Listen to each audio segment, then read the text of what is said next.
the companies who do get to the point of making good content often will make so much that it never all gets used. So Right. where are you going to deliver the content? That's right. And then think about what things we need to make to distribute. It's similar to hiring a social media agency to help you with social media. You're hiring a production company to help you create videos for what? Mm-hmm. I mean, you have a bunch of videos now. That's great, and they look nice, but they're not going to help you at all. I think you can get too dialed in too, and that all you have are these very, minutia driven, high level or high level SME conversations, which don't benefit the greater. So you have to have a balance. I like this idea of like going to trade shows or conferences, finding who's going to be on stage and bringing them on a podcast or a show or a blog or whatever pre-conference, and then following up with them post, after everything has happened it's almost like your Monday Night Football, the debrief.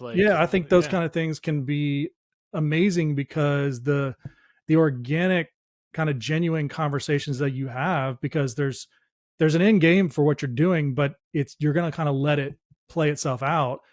It's all kind of built in. You can go back and chop it up and distribute it, but then you've made all those connections, and it cost you almost $0 if you already have the machine running. You didn't have to pay for sponsorships. You didn't have to have all the breakout sessions. You didn't have to do any of that. But you're now, you can interview the executive director of the show, like the actual trade show. I mean, you're now in the circle of people who are paying big dollars to be in that circle.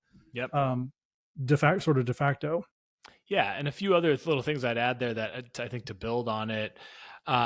You turn a 3-day event into something that becomes evergreen, right? The content you produce there, a lot of it can get reused and reused and distributed in different channels. All these companies that put all their eggs in, well, I guess we're going to go to IMTS this year and we're going to ship this piece of equipment the size of my house across the country to get it to Chicago.